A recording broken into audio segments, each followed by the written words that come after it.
Hi there, and welcome to this month's edition of Real Estate Matters with Claire Gerton and myself, Ayse Clay. This is a show about matters in real estate, that real estate matters and is important, and how real estate affects us and our local neighborhoods. For some, real estate is the largest investment. Both Claire and I are residential realtors focused right here on the main line and surrounding areas. And we continue to be in interesting times. We aim to bring you actual stories and scenarios, some terms that assist in understanding residential real estate. And we hope to add a little twist of humor as well. So Claire, good to see you. Well, Ayse, always good to see you. Yeah. I'm excited for today's topic. As always, when you do our introduction, I always am reflective on what we've learned along the way. And over the last year or so, as we've been doing this together, we have evolved. We have changed in our way of our thinking. And every time we come to this table, I learn something new from you. And I always look forward to it. So I'm ready to get started today with our topic, which is transparency in real estate. Even just the word of it makes you start thinking right away, doesn't it? Transparency in real estate is so critical and crucial to our industry, and it can really make or break a deal. I know you found that as well. And as we work with different components of a transaction, buyers, sellers, mortgage, lenders, insurance, all of the components, it is absolutely critical to be open, honest, straightforward, and we get to a place of a win-win when all of those places where we can be the most transparent are helpful to every part of the transaction. And I'm sure you agree with that. Absolutely. I think we were also reflecting on having been in the industry for multitude of years. Maybe at first, when we first, got our real estate license, what maybe our focus was at that time, but having worked in real estate year after year, I love the topic of transparency because it's not that it's the nitty-gritty of real estate, almost the fundamental of many things we do in life. But I like to tie that into real estate for consumers to understand that there are plenty of ways to get that win-win to happen. Interestingly enough, I think reviewing what we were going to talk about with this topic, we discovered that a lot of the ways to be transparent happen to be within forms that are already in place through our Pennsylvania Association of Realtors. So each of the places of the transaction actually correlate to a Pennsylvania Association of Realtors forms, almost library. Yes. Right? So when we're going to do different parts or represent different parties, we use a set of forms. We do, and please no mistake, we're not going to go to the forms verbatim and okay, that would be very boring. Yeah, put people to sleep. But I think we want to help consumers understand that the forms actually help cast that win-win by putting things on the table for all to understand what's happening and make informed decisions. And they are the framework of a transaction. Love that word. As a member of our local board of realtors and your experience there, and thank you so much for your service. It's really important to all of us. Can you speak to the topics of agency relationships and how that comes up in your professional board work, and what does that mean for us as realtors and consumers?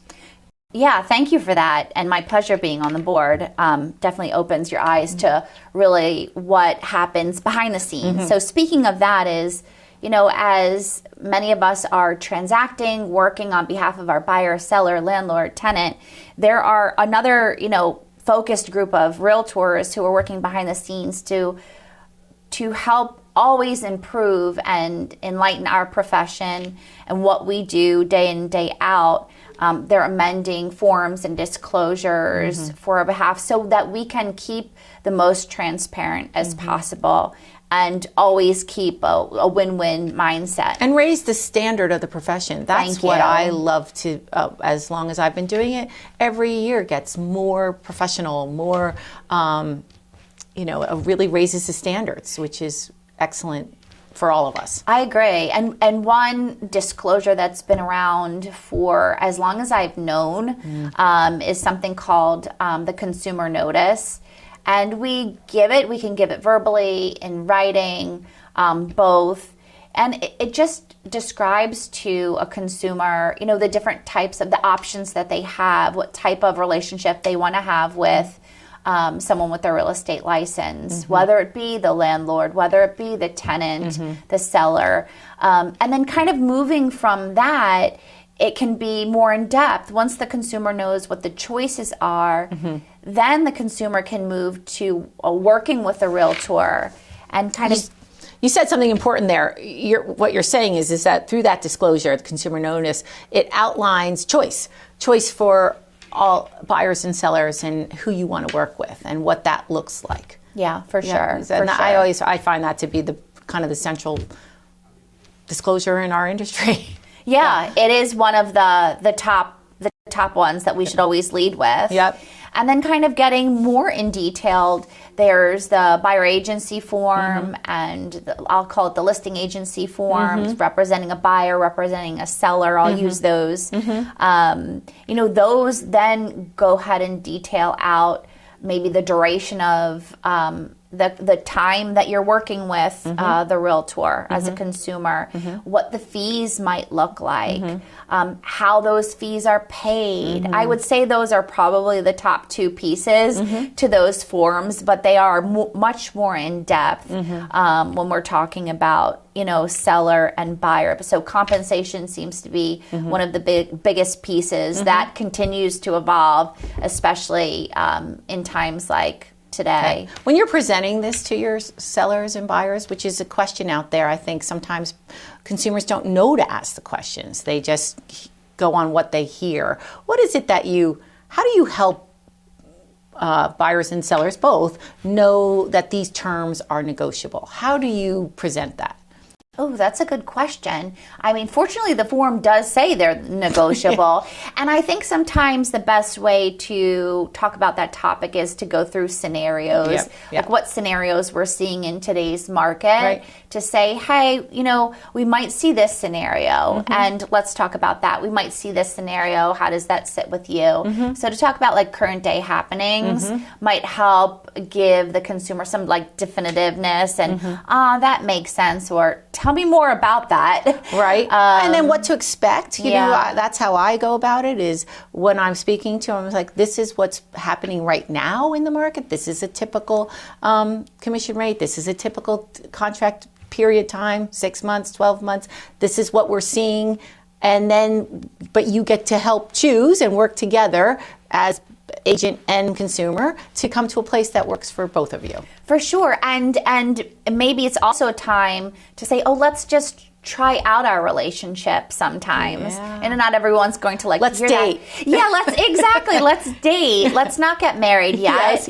And see how this works for each of us, the realtor, the agent, and the consumer alike. Have you had a time where you decided, either agent or consumer, that you should stop dating?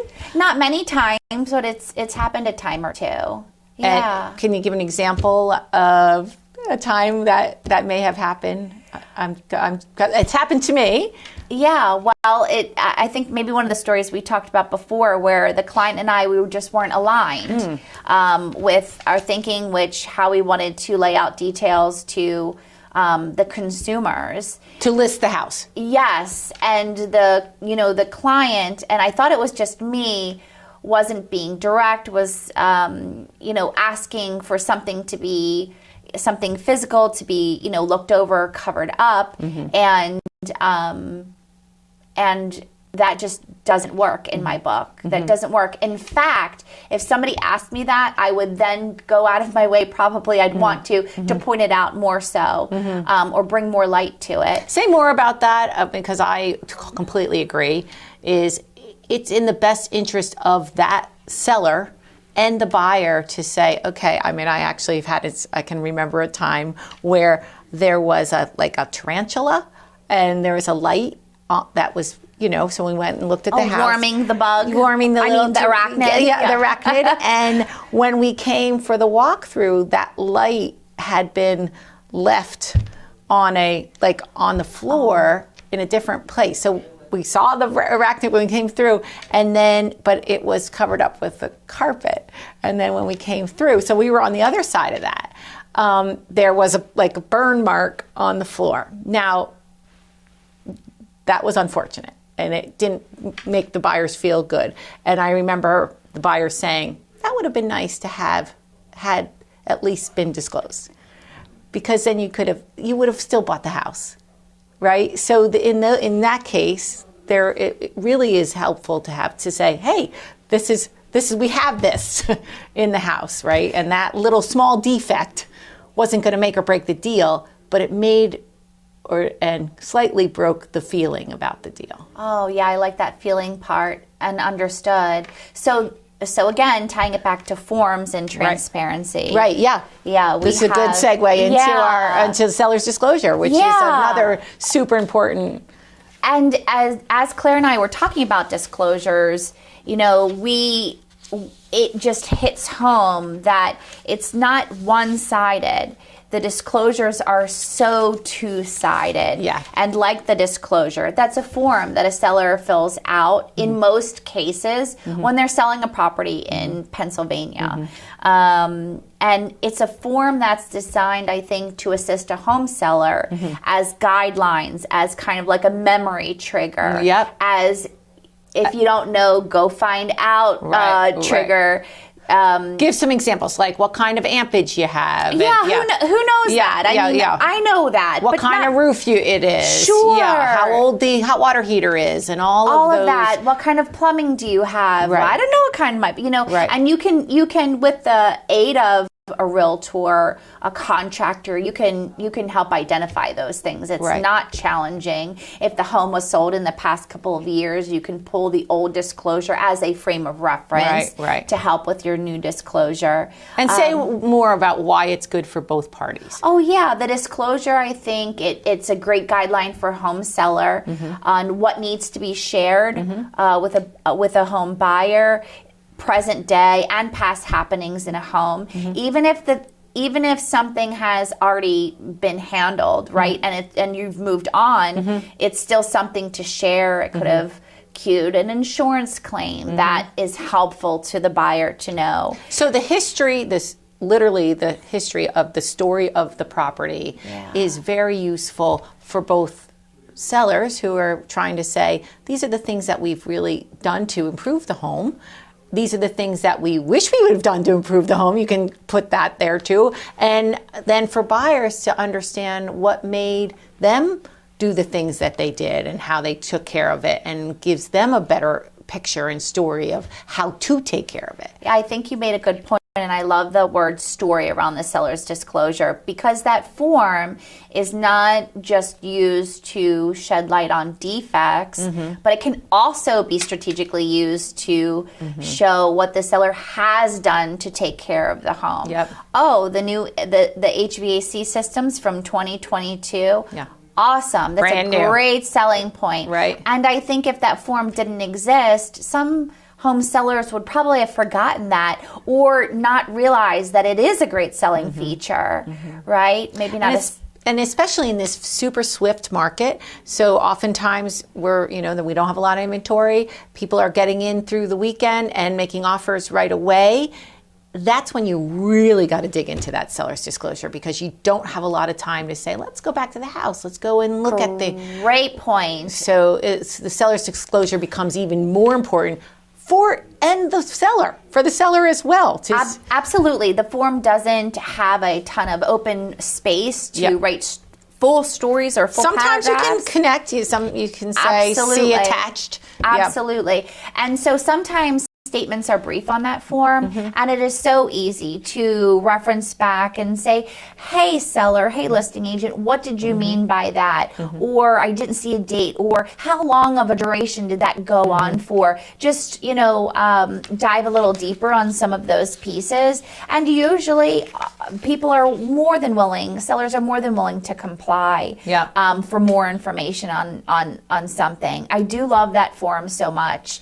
And then, flipping it to a buyer outlook on a seller's property disclosure statement, the buyer is going to use that form to also learn more about the property, right? Right. Well, I remember starting this. What is a hot water heater? Where is that located? Right. It's got gallons to it. It's different fuel sources, all of that. But it definitely How long is the life of typical life of a hot water heater? Absolutely. So that form is also designed to help, I'll say, guide a buyer to understand more about the home, more about the systems, that story of the home, as you were saying. However, I do want to be clear, it's not to be like substituted as any sort of warranty or guarantee as an inspection.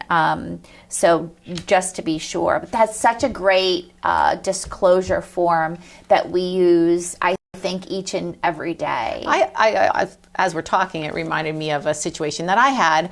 I was representing the seller, and it was during a time when she got multiple offers. They got multiple offers, and on the disclosure, there was a place to mark what kind of wiring, electric, and she had marked knob and tube, which changes it was an older house. It was super charming.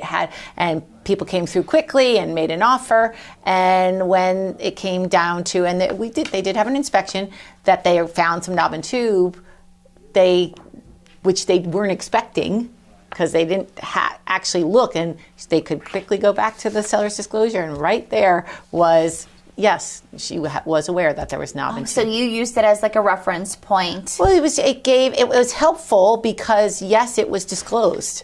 There was knob and tube. So then the buyer, that we did some negotiation, because they did have, those were some things that they wanted to make sure that they could, and she did give some concession toward that, but it helped the negotiation not be completely on her, because as a seller, because she was aware that there was knob and tube and had filled that in. So, it's helpful. A coverage almost. Totally. For a seller. It covers, exactly. I think we wanted to talk about another disclosure that we use.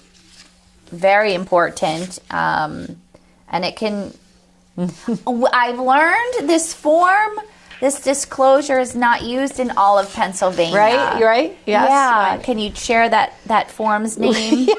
So I think what you're referring to is the buyer's financial information. So now we're talking about representing the buyer. And when you're preparing a buyer to buy a home, you're going to collect a lot of ducks. You're going to put them in a row. And the first most important duck is, can you afford this home? What can you afford? So that you don't get your expectations shattered, right? The agent's expectations and the client's expectations. So one of the really important things is a profile sheet, it's called the buyer financial information form. And there is a place where you put where you work and what your salaries are, and then some of your assets and liabilities. And it sounds simple. It's only a 2-page form, but the way you fill that out can be very advantageous, not only for the buyer, but for the seller, because this is your chance to shine in their eyes, the seller's eyes. So say you're in a multiple situation and you're the buyer, and that if you can be very clear about how you're going to pay for it, support this purchase is what I'm saying, besides the pre-approval that you get through the lender, and the lender has vetted some of that as well. That's important. But I find this to be equally important when you're presenting offers. For sure. So we have found that it's not a form that all of Pennsylvania uses, but it's a form that I think ups the level of professionalism for not only the agent, but also ups the level for the buyer, saying, I'm laying it out as I know it. On this form, we've also found that we do not need to disclose our worldly assets. Right. On the Just form. enough to show affordability. Affordability, so that would be down payment, closing costs. Qualification. Yeah. However, some buyers can use this form, I'd say strategically, right? And show more assets than needed to make a purchase. And I think that's a individual decision. What about the question where sellers say, "Oh, great, they can afford twice this house. Well, why aren't they offering more?" Yeah. So what do you think about that? That's a great point. I think from a seller's standpoint, I could see that question happening. Sure. Or coming up. From a buyer's standpoint, they're putting themselves in a situation where they feel like it's within budget for them and their situation. And just because they can afford more doesn't mean they have to. Yeah, they should. And I'm always impressed by, buyers when I'm on the listing side and we're looking at a bunch of sellers' profiles, financial profiles. I'm impressed by buyers who are budgetary conscious because that means that they are getting into something that's not in over their head. Yes, sometimes we want to stretch in that, but if you're going to pick a buyer that can financially qualify for it, that's probably a better bet for the seller. And would we say this form is advantageous to both buyers and sellers, or more advantageous to buyers? Or sellers? I think it's really advantageous to both. Yeah. Right? Coming to think of it, yeah. I guess the buyer's seeing it all laid out. There's no other, typically time when a buyer is actually putting this all on one form or jotted down in one moment that they can say, wow, interesting, And I often couple it with their estimated closing costs, because that's something they're not thinking about. And so with their profile and, what is your monthly nut going to look like? How is that going to feel? Because I don't ever want any of my clients to get in over their head or take a risk on the listing side that is not going to be good for them either. Just because, often there's been this trend in our industry over the last years. We're seeing a lot less of it, is people write personal narratives and to give with offers. Tell me about that personal narrative. We like to nickname those love letters. Okay. So, hi, my husband and I have 3 small children. We love this area. We grew up in the block next door. This is the house of our dreams. We want to be here. Tug on the heartstrings of the seller.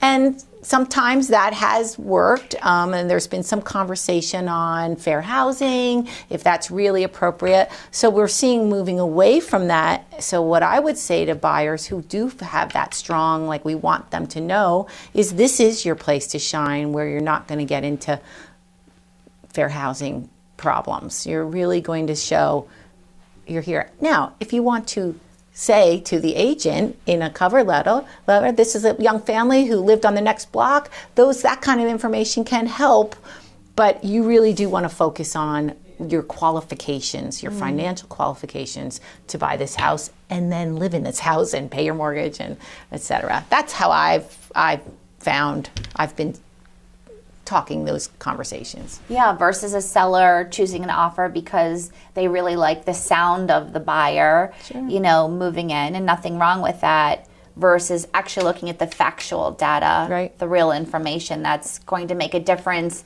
if the transaction will close or not. Right. Yeah. Does the transaction close? Is the seller going to sell that house? Is the buyer going to be able to comfortably pay for that house, right? Yeah. And I think that's a piece that, especially in a swift market, sometimes we have to take a breath and say, all right, let's look at this a little bit closer, or a little bit more broadly as to what's going to be good for both parties. Yeah, that's smart. Thank you, Claire. Thank you. Any other topics for transparency? Well, that we've talked kind of through some of these forms, and in each of them, central to all of these things is negotiations. The buyer agency form, you have negotiations. The listing terms, negotiations. After you're under contract, come the negotiations between buyer and seller.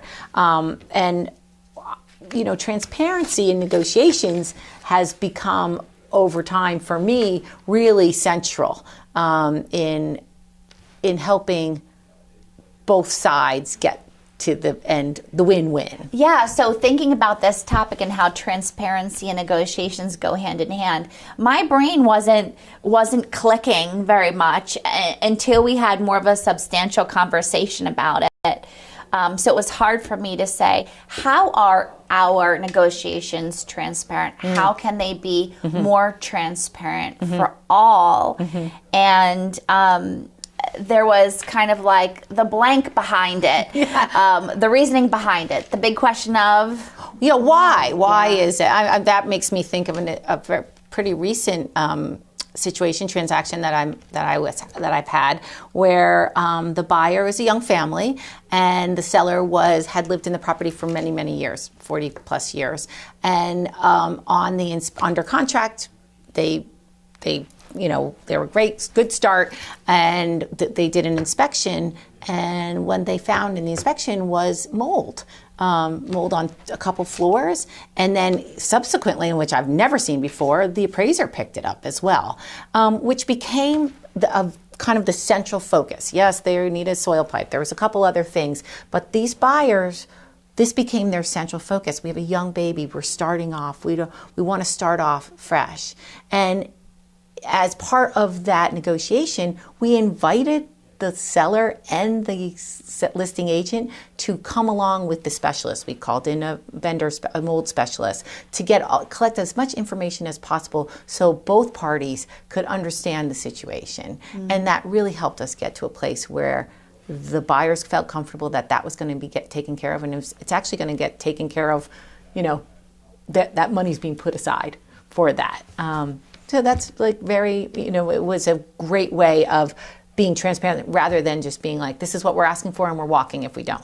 Kind of like a hard, making it more difficult or putting your foot down. But it sounds like in that instance, you pulled some reasonings around why it was important to this young family. But also, I love how you had invited the seller and listing agent to come take a look and come hear maybe what the specialist had to say, because it wasn't like about you and what you had to say. While it was, because it was an important topic to the buyer, you guys were all collectively part of that.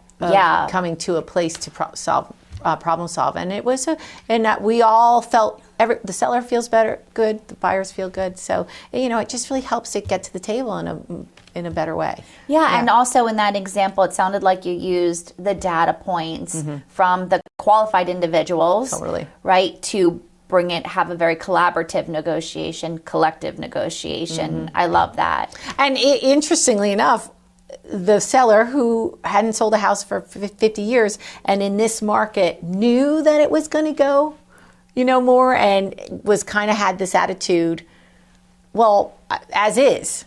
And that's how they started the negotiations. I'm not doing anything. I'm not giving anything. But, with information, it really, and I feel really proud that the seller was, and that listing agent was like, we can do this together. We can work this together. Let's look at let's review. Let's bring in the vendor. One word that you had said in there that I think ties us back as like a wrap up for transparency is information. And I think that the information is the tie together between negotiations, between these disclosures, the agent, all of that. Yes, the agent relationship is the information is then having those conversations. And I'd like to come back to the word you use, which is the why behind some of that information. Sometimes you have to ask another question, like, why is the mold upsetting to you? It's just mold, these are the remedies. But when you understand, I have a baby and I'm very super sensitive, that helps then to the next layer of understanding. The why. Yeah, the why. Leads you to more information. Yeah. Okay, so thank you so much, Ayse. I think this one was another good one. My biggest takeaway is, our focus is, as we evolve in this real industry and in our profession, our focus is really on the best interests of our clients. And through some of this conversation, I feel like that really helps us grow as well. Your thoughts on that? Yeah, I think I would also, heck yes, agree with that. Yeah. And also transfer that to cooperatively as well from agent to agent. Yep. And the transparency around that, because it truly then is, I'm going to say, a win-win-win all around. Yeah, absolutely. Agent to agent.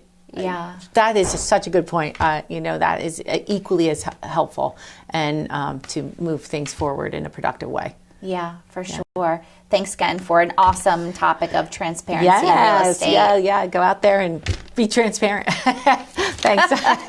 Thanks, Claire. Thank you.